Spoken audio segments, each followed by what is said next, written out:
Good morning, good afternoon, good evening, wherever in the world you might be. I am Nicole BC, and you know everything.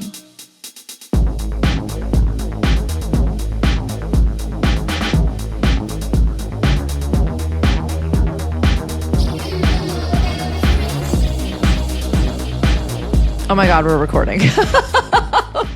Hi, hello, how are you? Welcome. Okay, so this is a listener suggested episode. And for those of you who have not been tuning in, welcome. You may want to go back a couple episodes or like a lot of episodes. This is a series, a limited series, unless you demand much more, of creative disruptors, specifically in the music industry, since that's where I cut my teeth. And some of these were my own desired research projects. They're artists that I find to be wildly disruptive that have inspired me in my own career building and movements. And despite not working in music any longer, I continue to follow these artists' careers and movements because I think what they do absolutely applies to any person who is building business, who is taking their art so seriously, they're willing to put it out there for other people to experience and potentially even pay for. I am not an expert. Some of these artists I am not even a fan of. Some of these artists I hadn't heard of prior to doing the series because I've had listeners making suggestions. This artist I had heard of, I was a fan of, and boy, oh boy, did I learn a lot by doing a little bit of a deep dive. And these are rudimentary deep dives at best. I am, just combing the internet and using a little bit of AI to help. I think that's all I have to say about that. Some of these guys, like I actively don't like this artist. I do. I really did like. And turns out I had been listening to for a really long time. I lived in Australia for about a decade. I was never coming back. I called myself a refugee of the Bush regime. I moved there in 2003. I moved back to the States in 2013. And I did not realize that this artist we're going to talk about today was a chart topper there, that I had been listening to them and not a big fan of. This project, the project that he was in, was wildly popular. And I tend to run the opposite direction of what everybody else is doing, even if I want to go there. They made lovely music, and the radio industry works a little bit differently in the United States than it does in Australia. And by a little bit, I mean, it's completely different. So there's one station in particular, and on Australia Day, which is January 26th, they do the top 100 songs. And so it's a big deal. Everybody listens to it while they're partying because it's a public holiday and it's the middle of summer there. And it's a fantastic day. It's a fantastic tradition, right? And so in 2010, this artist, this group, were at the top of the charts. And I did not know that that is who the same person was that we were talking about, because they are performing under completely different names. So without being even more mysterious, what we're going to talk about in this episode is an artist called Dope Lemon. And they are currently touring. I almost went to the gig. It was a couple hours away and was not able to make it happen. And I regret that because my friends who did go ended up going to a bunch more shows on this tour. And they are the listeners that made this suggestion. So I find a lot of my friends listen because this is the only way you get to talk to me because I'm in my own zone working all of the time. Anywho, they said this artist is defying genres. This artist is showing up in a way they've not experienced. These are people who I would qualify as music fanatics. So I thought, okay, I would not have thrown them into this series, but if you ask, you get. I like to reward people who advocate for their needs. We're going to talk about Dope Lemon. Did I already say that? I think I already said that. The anti-hustle icon we didn't know we needed. He's building a business and a mythos on staying chill, letting the work unfold, and dripping every piece of content on vibe-first energy. So we're going to talk about how slowness is a strategic aesthetic, not a liability. Vibe is value when it is intentional. Curation and cadence that creates a timelessness. Minimal output does not mean minimal impact. Scarcity can become currency. And letting go of visibility culture as a way to unlock legend status. Interesting, right? Especially for someone who I thought who had just come out, who was, one of those 10-year overnight successes. In this instance, it might have been more like what year is it?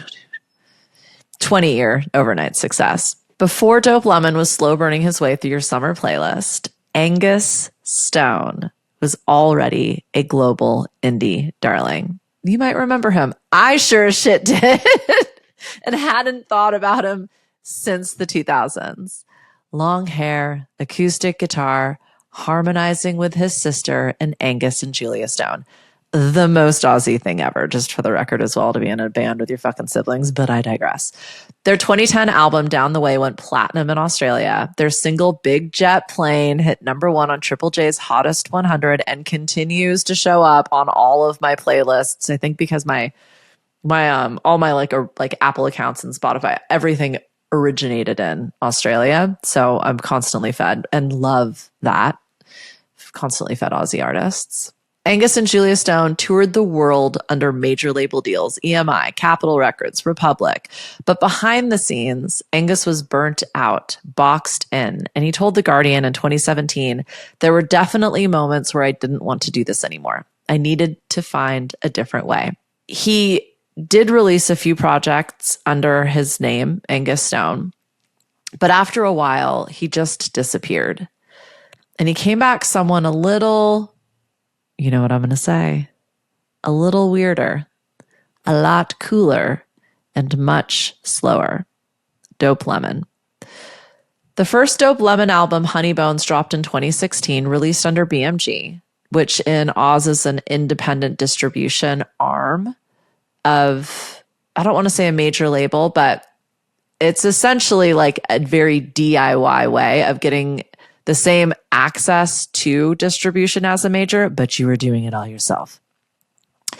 BMG is known for offering artists publishing control and label services without creative interference, aka here's a form you can fill out, here's places you can upload your music, here's how you can get publishing. Like, you have to do it all of yourself, and it is complex.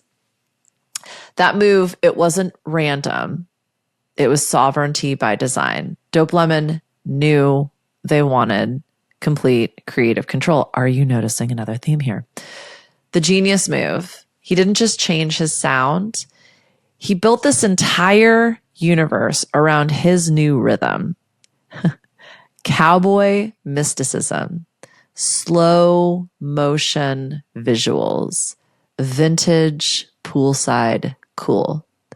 His brand isn't everywhere, but it is unmistakable. Dope Lemon didn't reboot. He reclaimed. Angus didn't want to run the pop machine anymore. He wanted to create art. He wanted to be the king of his own castle, to refer back to one of my older episodes. Instead of press runs and brand partnerships and publication interviews, he gave us desert visuals, 70s soft psych energy, and merch that looks like it belongs in a vintage surf shack. And no one can do desert surf like Australia. Fuck off, Joshua Tree. They've got it dialed. Dope Lemon doesn't launch. He emerged. I'm not about putting out a million things all of the time, he said in 2019. When it's ready, it's ready.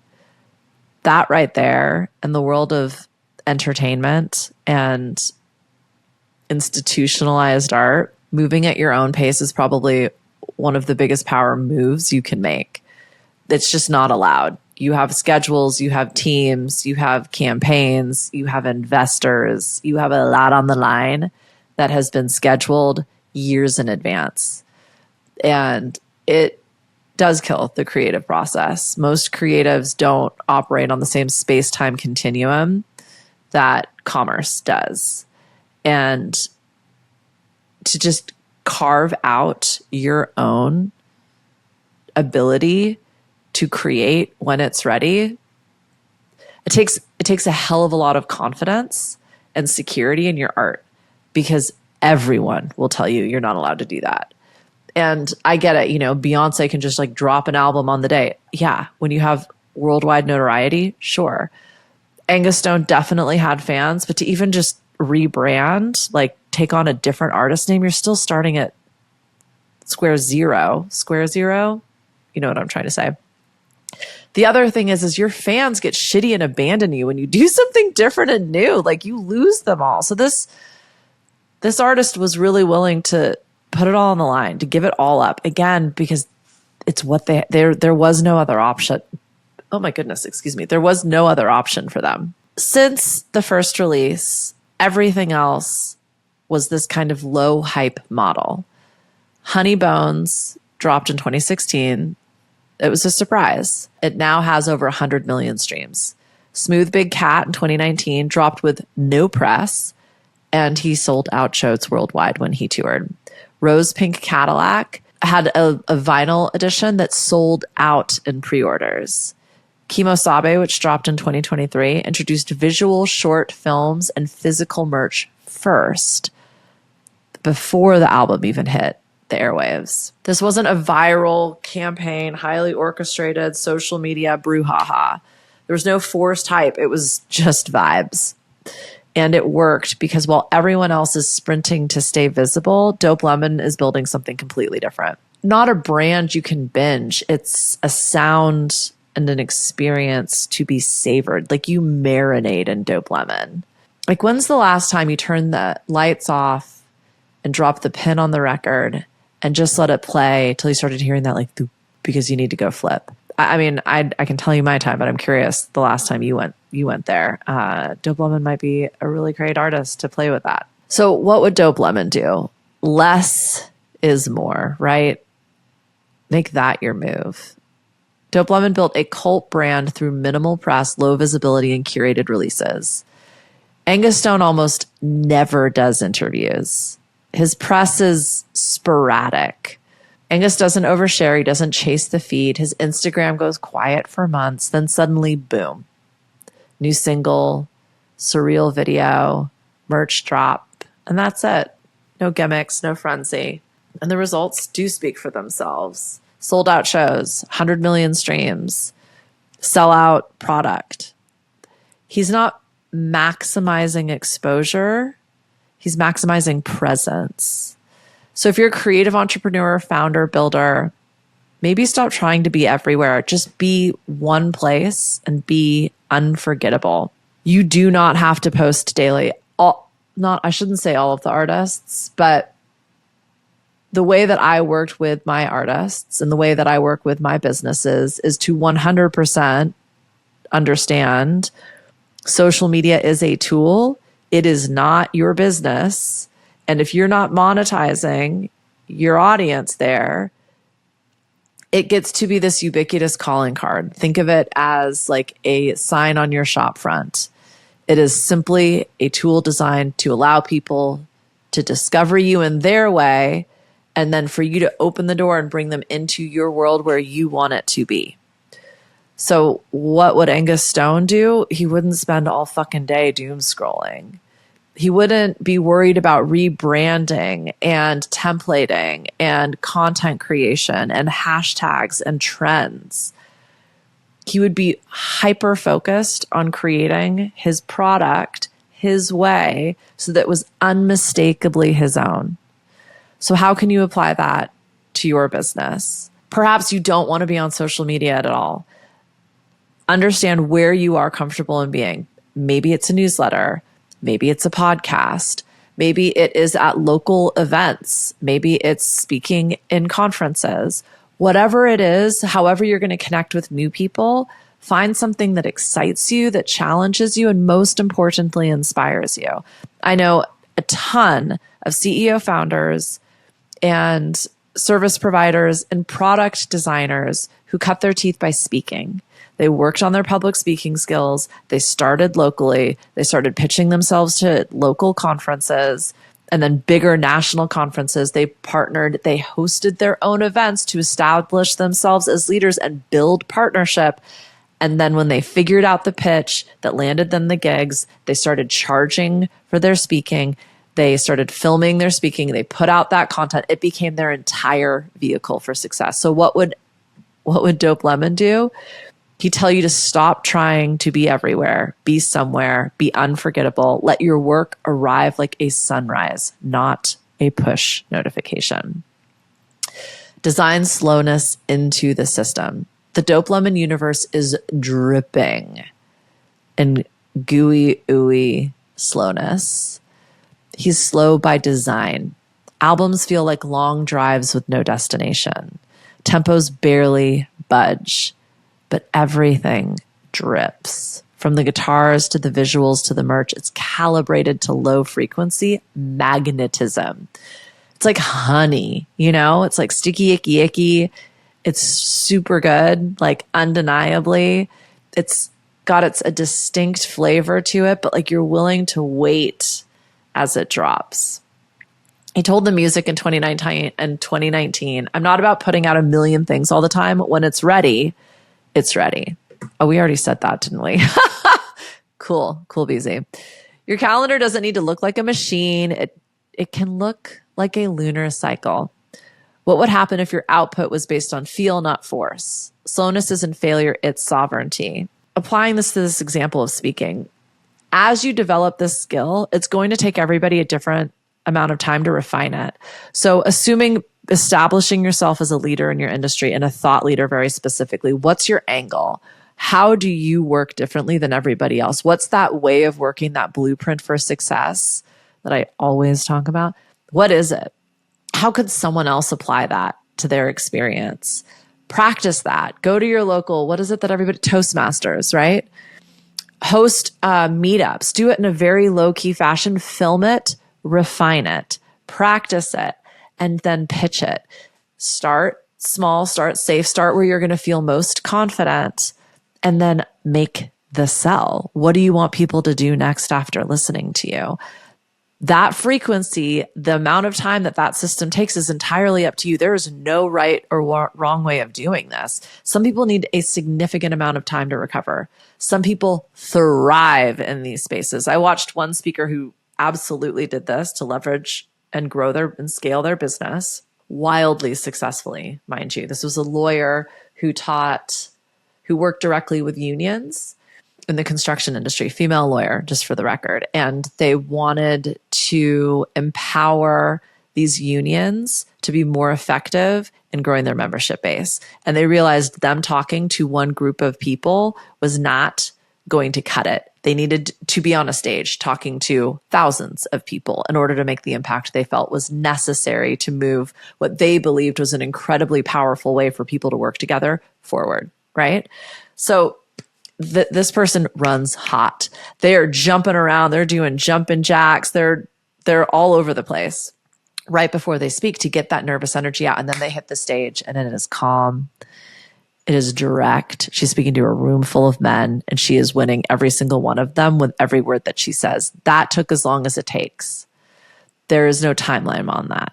The amount of the keynotes she can do are far less than the small groups that she can do. Work to your own rhythm. Go back and listen to the Dilla episode, right? Like you get to march to the beat of your own drum. What would Dope Lemon do? He would know that business has its own tempo. Your brand has a beat. If people don't feel a little stoned after engaging with you, maybe it's time to rework your user journey. Pace is a spell. Pick one and let it seduce your people. Let it compel them to work with you in the way that you want, you desire. Lastly, and this one is so powerful, and I alluded to this, and then I think I lost my train of thought earlier, but the way that I've worked with marketing, both these artists and businesses and now with clients, is like mystery is a metric. Mystery is magnetic. Mystery is what makes you you, and it allows people to tell their own story, which gives them this sense of ownership. Dope Lemon doesn't over-explain. He lets the music and now the visuals do the talking. There's no behind the scenes. There's no endless hype cycles. There's no like album cycles, right? He plays hard to get, and his streams don't suffer. In a world obsessed with behind the scenes content, Dope Lemon shows you the glow but never the wiring. His captions minimal, his interviews rare, his visuals are dreamlike and cryptic. It's not laziness, it's deliberate. People don't follow Dope Lemon for the dopamine. They follow him for the frequency, the feeling. There are so many artists and iconic artists out there who kept their creative process, their private lives, their mechanics and mechanisms and movements completely offline.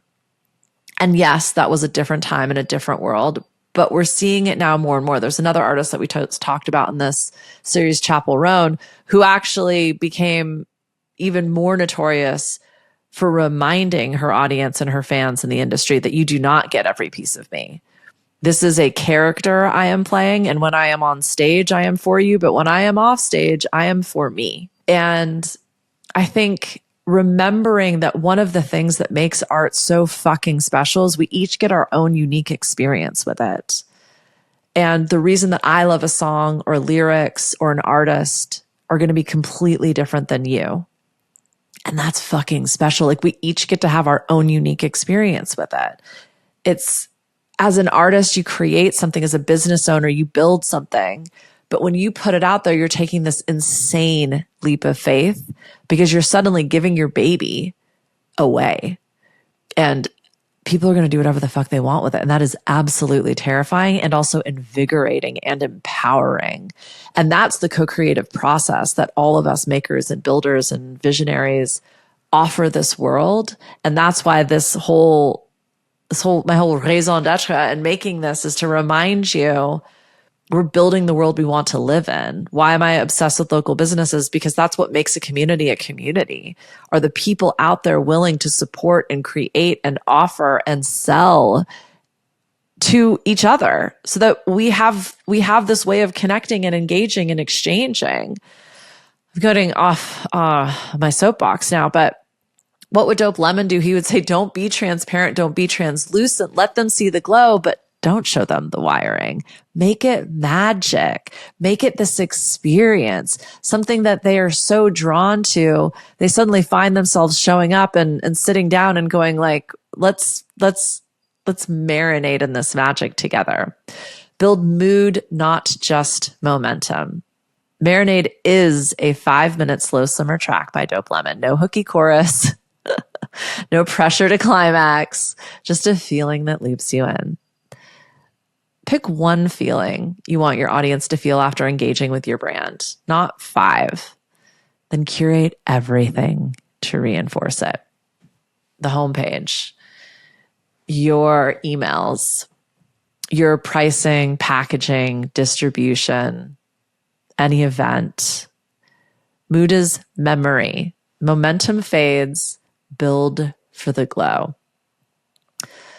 Slow is sovereign. Dope Lemon doesn't release albums every year. He releases when it's right, when it feels real.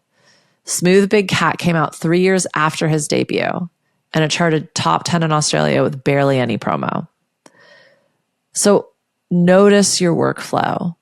Cut any obligation to a time or an expectation that doesn't serve your own creative rhythm. If weekly newsletters kill your vibe, go monthly. Or I know a lot of podcasters that don't have a weekly podcast schedule. That works so well for me. It pushes me. It drives me. It anchors me. When I create those podcasts, though, is wildly unpredictable.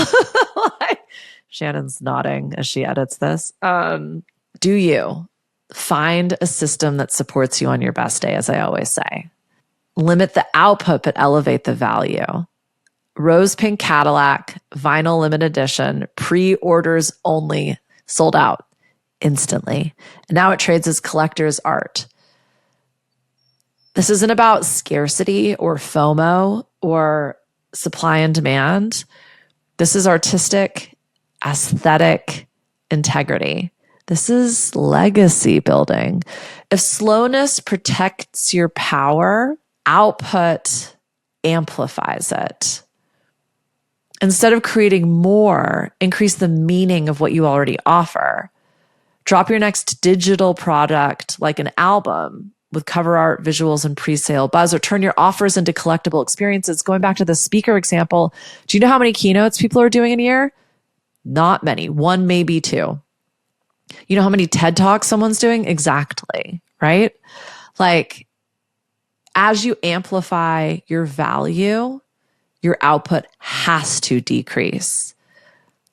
The more access people have to you, the less important it feels. Do you see how all of this is compounding?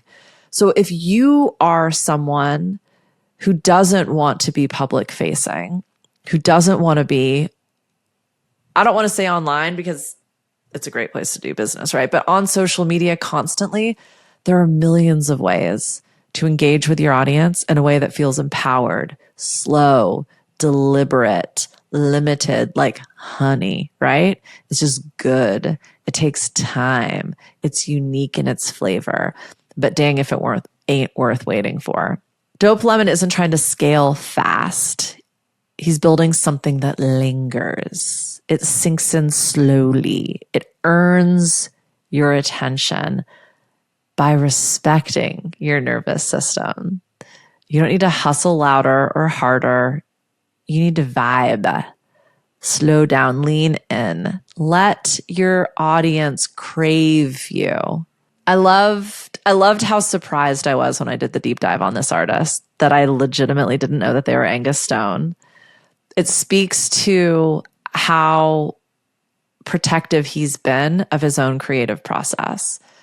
And I can only imagine the pressure he was under to carve out this path, because it's not the way he had done it before. It's not how any of the industry players he would have worked with would be comfortable working in. Everyone would have told him, you can't do it like this. And he did it anyway. Again, there's a pretty significant pattern with all of these disruptors, right? What we didn't talk a lot about is I think he did 2 albums, solo releases under Angus Stone, where you can feel he was in this like weird creative limbo, where he was trying to leverage what he had created, including, and he was trying to pull through the sound his fans would expect, but he wasn't doing what he wanted to do the way he wanted to do it, and it didn't work. Those albums did not land. And a lot of people would have stopped there and been like, okay, well, maybe I can't do it all by myself, because that is fucking terrifying. It is much easier to be in a group, in a partnership, supported by a team, obviously, because you can spread the risk and the responsibility, aka the blame, around. But when it's just you, that's where the buck stops. And I have a lot of respect for the fact that they kept going.